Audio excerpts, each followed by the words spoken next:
YouTube, the time has finally come for the Aero Commander to get flaps.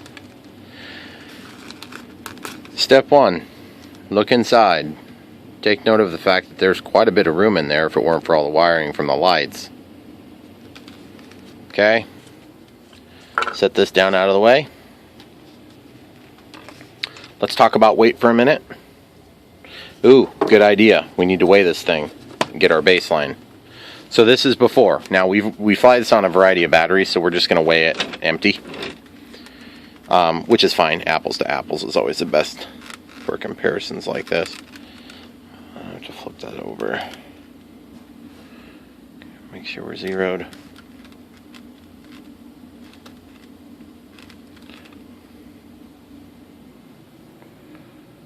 That is so crazy that it's only 119 grams. That's a pretty big plane. It's got 2 motors and everything on there. 119.9 grams. So I'm going to go write that down. Aero Commander empty, 119.9 grams before flaps. Now, we need to talk about how much weight we've got to work with here. Basically, you fly this on a variety of different packs. We've proven that you can fly it on as big a pack as the 1300 milliamp hour 2S.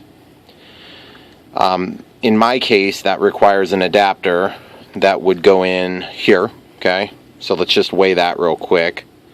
So we have some semblance of consideration for weight. Now, I will admittedly say that I wasn't crazy about the way that flew. Okay, so that's 74.3 grams. So that's the heaviest pack. 74.3 grams. Okay, so that's 1300 milliamp hour. They're all 2S. I don't care about the C rating. Not in this case, because we're just talking weight. Okay, so now what I normally fly it on is going to be a 370 milliamp hour 2S. But because of the lighting mod, I found that I can balance it easier with my current battery tray, where I have the battery sitting. I use this, which is nice. I really like the extra warning. So I'm just going to put these on here together, and this is going to be our 370. So we're 32 grams. So 32 grams width, and then 25.4. 25.4. And 32 grams. And that's going to be the 370 milliamp hour. And then this is with alarm. Okay. Now, the reason, whoops, need an L in there, with alarm. So we're looking at almost double the weight here. So the other thing is I liked flying this. The dual configuration was pretty cool, but we also flew it on 1000 milliamp hour, and it did okay. It wasn't great. That was the original rationale behind this reinforcement of the landing gear, which really, if you're going to reinforce these gear, you got to get it up onto the first bend, or it's not going to make a big difference, really. Okay, so that being understood, here's the cool thing, guys. We have another pack here that we haven't even considered. I haven't flown with it yet because I have no reason to, and it looks like it's about the same weight, but this is a 400 milliamp hour. I also have smaller packs still that would be 300 and 280, and then 140 milliamp hour 2S packs that I use for other UMX planes. And really, the whole reason we talk about this is just to bring up the fact that we have a lot of weight to play with on this given project, but I want to use as little of it as I can. And let's also talk about CG real quick, because CG is a huge thing to consider when you're making decisions about where to put the weight, which is true in a real aircraft. If we look at this battery, in order to fly this, we had to have it basically touching the board back there, and we had to push the leads back so that everything was back. And then it flew great. keeping in mind this is almost 75 grams, okay? So in that consideration, we need to just be mindful, okay? So my flaps are going to hopefully be driven on one Hextronics 5-gram servo, which is actually a little bit more than 5 grams.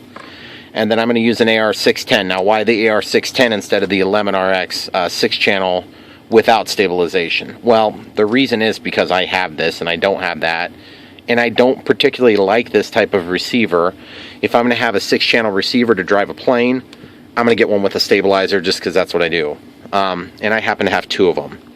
So that being understood, I just wanted you to understand the rationale there. I also have an 8-channel, an AR810, and then I have this 10-channel DSMX, or excuse me, DSM2. But I can't do DSM2 along with DSMX, or at least I couldn't when I did the Cessna 182 UMX. It's something we learned in the preamble to that series, which would have been the, I think I called it the Flaps Proof of Concept series. So this will be the Proof of Concept series on the Aero Commander, which is probably just going to be the first video of the Flap series. So anyway, one other thing too, if anybody knows how to turn on braking on these ESCs, I want to know. Please put it in the comments, because how sweet would that be to be able to be flying along and have those props stopped? That would be so cool, because that's, you know, like the big thing that what's his face did. All right, cool.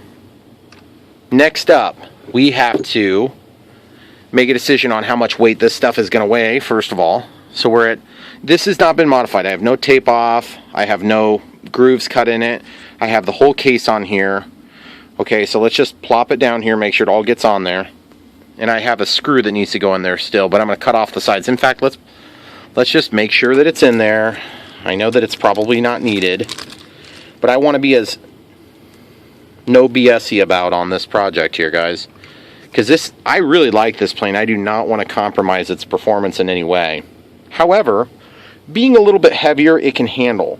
Being a lot heavier to the extent of flying like the 1300 milliamp hour, I don't know. It may not be very fun then. It still did all the tricks and stuff. Okay, so we're at 15.8 grams. Okay, so let's just go write that down. Obviously, there's going to be another gram or 2 for the linkages that go to the flaps. I left my mark over there.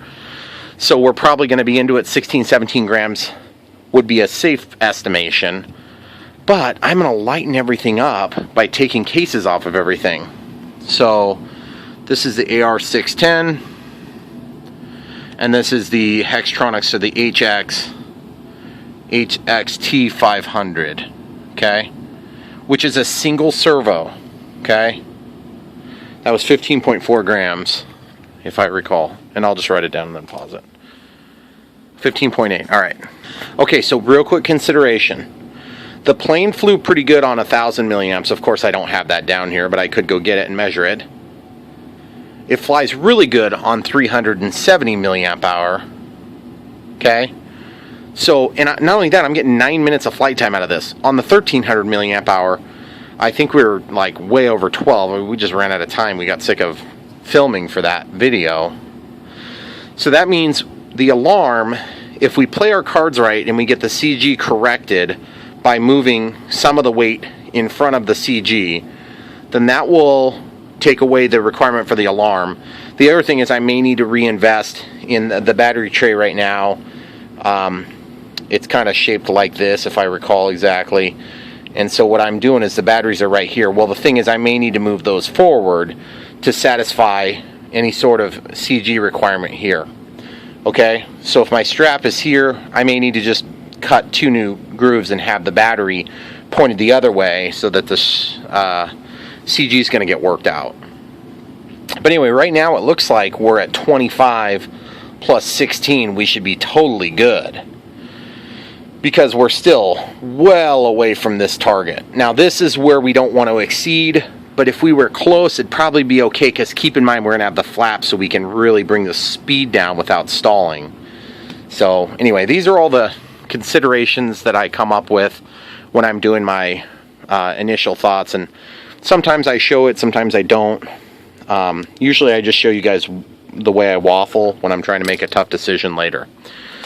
And keep in mind, the flaps are going to be a little bit more complex on this. I wanted to point this out too, so that as we get further into the video series, you'll understand why I'm doing it. These are going to be cut. Obviously, the cut's not going to be square. It's got to be at an angle, okay? So we're going to have a flap that comes down, and it's going to be shaped a little bit weird. And that's because as the flap deploys, you don't want to run into the nacelle or the fuse, okay? Now, the other thing I had considered doing was just doing a completely pure split flap, which would drop down, but then you'd be able to see the wing in the back, and I just think, I mean, with a true, you know, I think they had a Fowler flap maybe on these. I'm not 100% sure. It doesn't really matter because I'm not going to do a Fowler flap. We have the same problem we had on the Cessna 182, and it's only probably 5 or 6 millimeters, if that.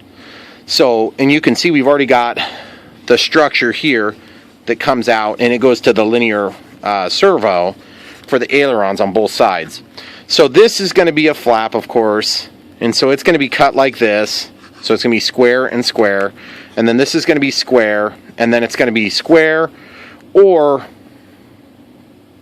I don't know. We'll just have to play with it. But the idea is we can't run into the body of the plane, or it's not going to be effective. The other thing is, as the mechanical levers come back into the middle, since they're shaped like an L, as this pivots, okay, you see it's going to be at an angle.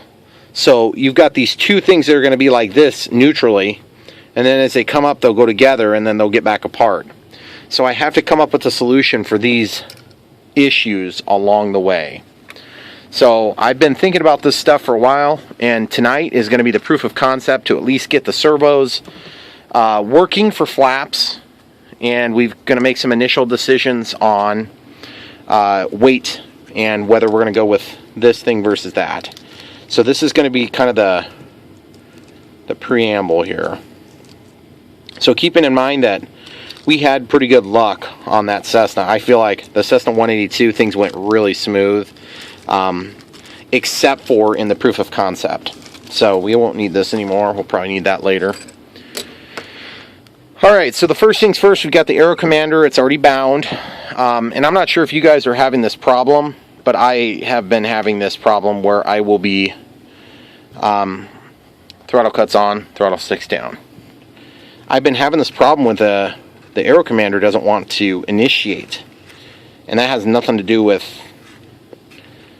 flaps, so I just want to make sure that's clear. Okay, so we're going to do some proofs here. Okay, so you hear the ESCs not fully armed yet. Now they're armed. The other day when we filmed that sunset flight, that took us probably 7 or 8 minutes. We about missed the sunset because of it. It really ticked me off, actually. I don't know why that was happening. I wonder if some of you guys have had that happen. This is a new board design, as far as I understand, the dual ESC, which I believe they're using in the A10. Of course, they're using it in this. They might be using it in a couple other planes. But just to show you, everything is working. Elevator, rudder, ailerons, rudder, and steerable nose gear. Okay, and then obviously the ESCs just to... Okay, so everything's working. Throttle cuts on now. Cleared the timer.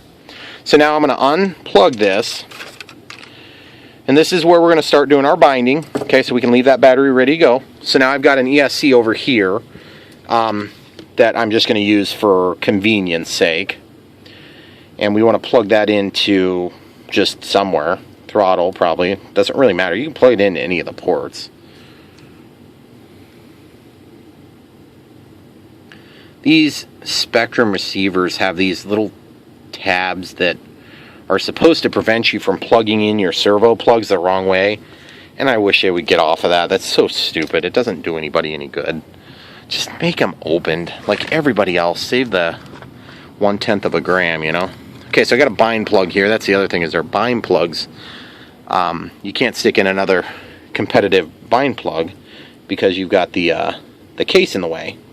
So then you have to take your bind plug and something like an X-Acto knife, and you have to trim just to trace them out. And it doesn't really matter which side. I'm going to take this side because there's more material to work with. See what I'm doing? I just make a little groove there.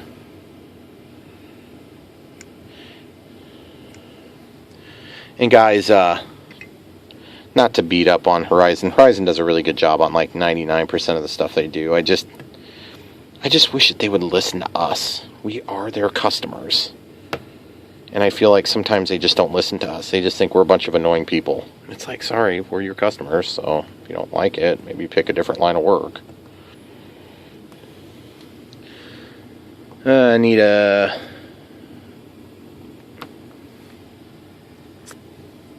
I had a fiasco with Hobby King the other day. That was exciting. I had to call in and beg them to fix a screw up on their end, and because they're stupid shipping.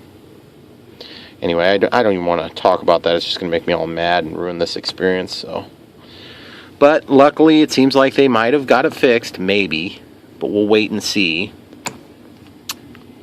Like I said, it's kind of a pain when you've got to put in a bind plug into this, because it's got this special shape on the pocket there. I don't know if you guys can see that, but there we go. Now you can see that octagonal looking edge to it. Just extremely difficult to get these in then. Now you could use a bind plug from Horizon and that would probably solve your problem too. I just hate having to destroy stuff just to bind one receiver, you know? Okay, I'm not going to make you guys watch this anymore. Okay, no sooner did I pause the video that it worked. Okay, so we got that in there, so we're going to go ahead and bind this. So, we'll plug this in. It should go into bind mode right away. Oh, look at that. It's flashy, flash, flash, flash. Oh, I don't want this receiver on. It doesn't really matter. If you got a programmable receiver, you can go into the menu. Okay, so watch the flashiness. Holding this. I want to see if I can make it so you can see that. Yeah, see the flashing line? I don't know if you guys can make that out. Okay, so pressing the bind switch, turning it on.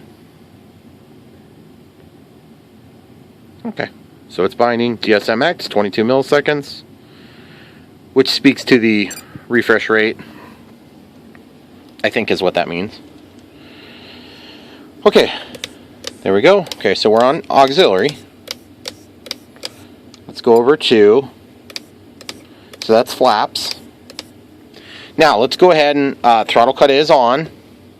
Let's go ahead and just make sure we didn't unbind or screw anything up here. First of all, let's power down both.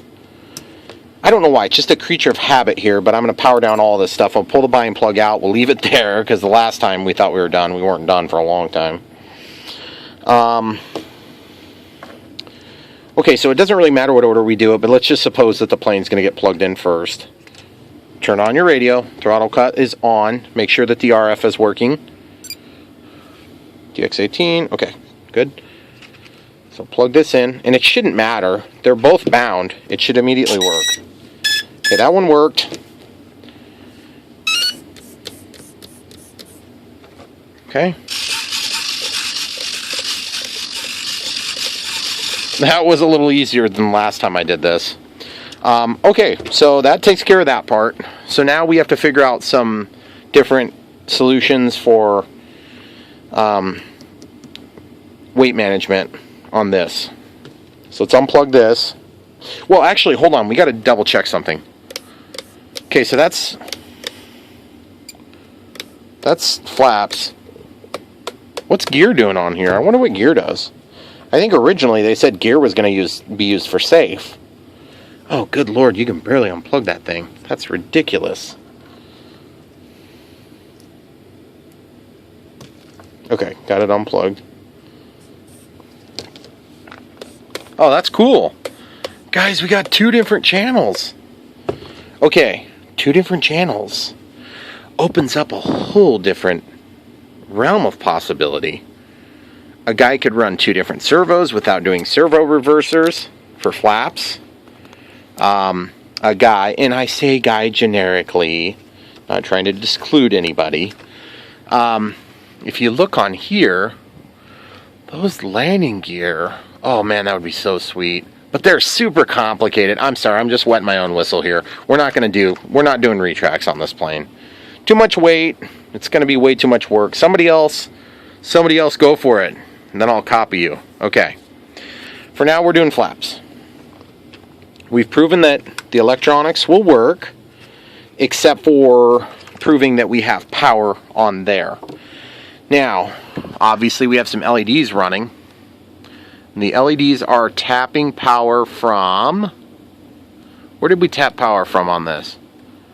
I think I may have pulled a wire forward and tapped off of that. I know I'm not coming off of the LiPo. So we'll probably just take one of those other unused ports like the X port there. Here, I'm going to get some light down there. See that? There's a port back there. That port is not being used and it is unusable because Horizon has disabled it. Or not enabled it, whichever way you want to look at it. I believe they've actually gone out of their way to disable it, which is very crappy, Hobby King-esque maneuver to make, in my opinion. But either way, you know, Horizon Hobby, you could just, you know, say, hey, Brian, we're sorry, we didn't realize you'd want that. We'll gladly replace your Aero Commander with one that is going to do what you want, but they won't ever do that. Okay, so let's make this thing light. Let's take a look at our baseline for weight, and let's make it light. Zero this thing. Okay, we're at 8.95 grams.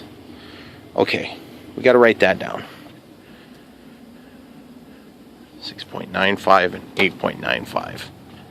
8.95 and 6.95.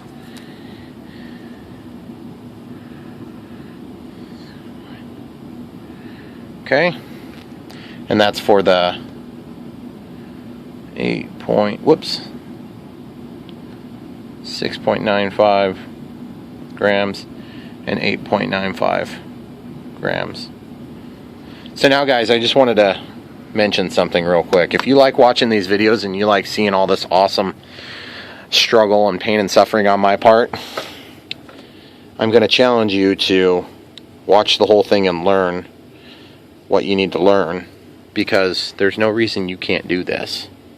If you've got enough staying power to watch a whole one of my video series, then you should be doing this yourself. Alright, I gotta pause it. I'm gonna get some stuff set. Alright guys, I got a 1.27 millimeter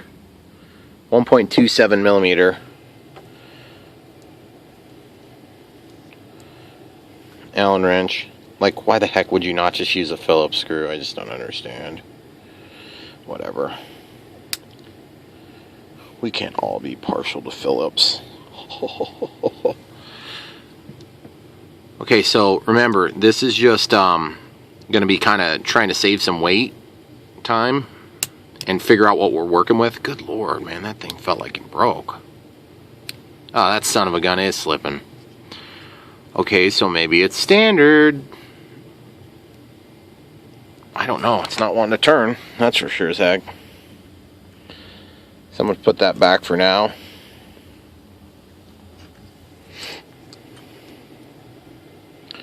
.564 maybe? Nope, way too big. 1/16? Better not be one of these stupid in the middle sizes or a tamper resistant. That would drive me nuts. 500s? Are you kidding me? Oh, good Lord. 500ths of an inch. Oh no, that one might be tamper resistant. We'll see. It might be a Torx. And if it is a Torx, yeah, that's feeling like a Torx. Son of a gun. Okay, so if it's a Torx, then, or is that a, hold on a second. Yeah, there's six-sided. So that'd be Torx, and I am not 100% certain I've got something that's that small. I kind of doubt it, in fact, but let's check with this tamper-resistant kit. Ooh. This might work. I hate it when they use weird screws like this. Give me a break. You think I'm not motivated enough to get in the cabinet here? That's way too big. I will win, Horizon. Just remember, I care more than you. Okay, so time to make something happen. I'll show you how we're going to get that out.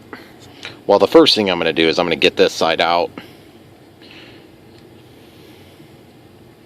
And it will be, I'm curious to see how much of this 9 grams we're going to save. Could be very minimal. We'll see how vulnerable this becomes. The other thing is it's got this big, huge dual diversity antenna, which I'm just not really excited about.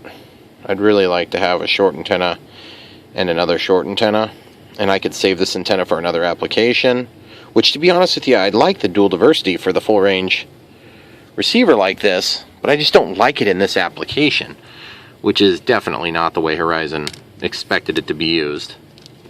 Okay, now that we have that out, let's see if this one will go. I bet there's another screw under this label.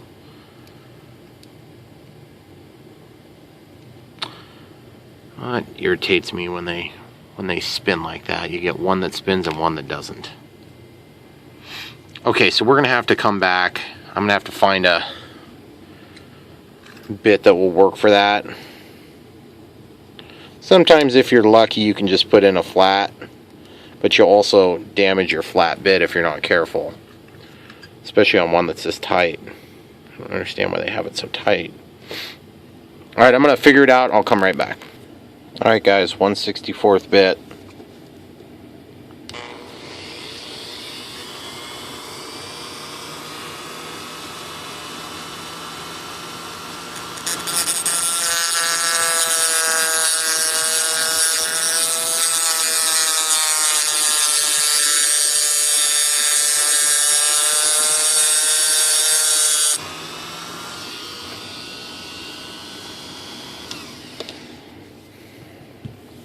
My hope is that it'll just come out now with a flat screwdriver, but it's possible that it won't, and if that happens then we'll have to go to the next step, which is not that much more work, but I just don't want to cut any deeper into the plastic than is absolutely necessary.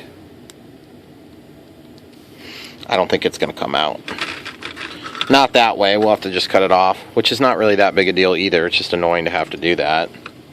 I had hoped to make all this work reversible, because that's really what I do on all my projects if I can, so I can put it back together and do it a different application next time.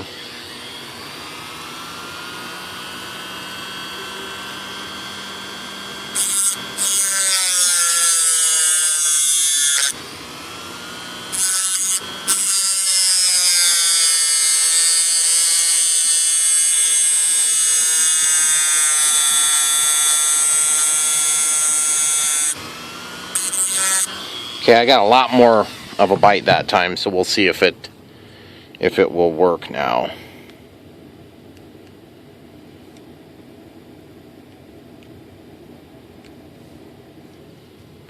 Not with that screwdriver, it's just a little bit too small.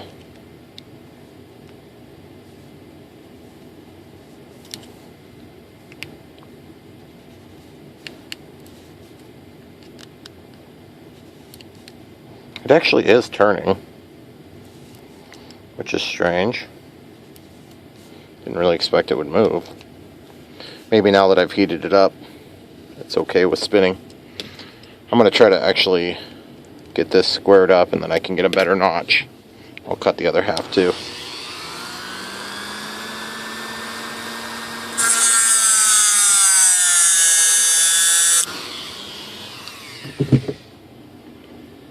Gosh, that hurt. I was laying that down and my pinky finger picked up a piece of wood right under the skin. Okay, alright, this is going to come out now. See guys, that's why you don't use tamper-resistant screws. It's just a waste of your own time. Just put a regular screw in there, for God's sake. It's not that big a deal. People are going to tamper with what people are going to tamper. Oh, but you don't want to make it too easy. Why? They bought it. It's theirs now. Okay, cool. So now we've got one screw that's cut and we got one screw that's good. Now let's visually inspect, make sure there's no damage whatsoever. Okay, now there's tabs that need to be released here. Okay, so they're released. That's fancy. Look at that fancy dance. Gosh, they got some big capacitors on there. Wonder what the heck they've got capacitors on there like that for. I guess we'll find out as we do this, eh? And they've got an inner and an outer solder joint on the antenna, which is a bummer. I was hoping we could lose that weight. Just put it down to a shorter one. I could cut it off, but I'm quite reluctant to cut off the antennas because we're not going to save that much weight either. Okay, so I need to lift this because it's wanting to kind of fight me on coming up. Oh, it's because there's double-sided tape in there, I believe. Okay, so I'm going to have to... Let's try this. Grab a pin that we know for sure we're not using. Should be like the most middle one possible. Oh, I hate that noise. Double-sided tape. That's crazy. Why the heck do they have double-sided tape in there? What are they thinking about, guys? They're thinking about a quality product. I'm sure they weren't. They were thinking about how they can make it cheaper. Which is a perfectly reasonable thing to be thinking about, I think. Okay, so let's peel this back. See what we got going on in here. Oh, good. There's nothing special in there. So I'm actually just going to stick this cabinet back together, more or less. And we'll have that for next time. Guys, we're out of time. Aero Commander flaps are going to happen. And they're going to be awesome. And, guys, thanks for watching. Don't forget to like and subscribe.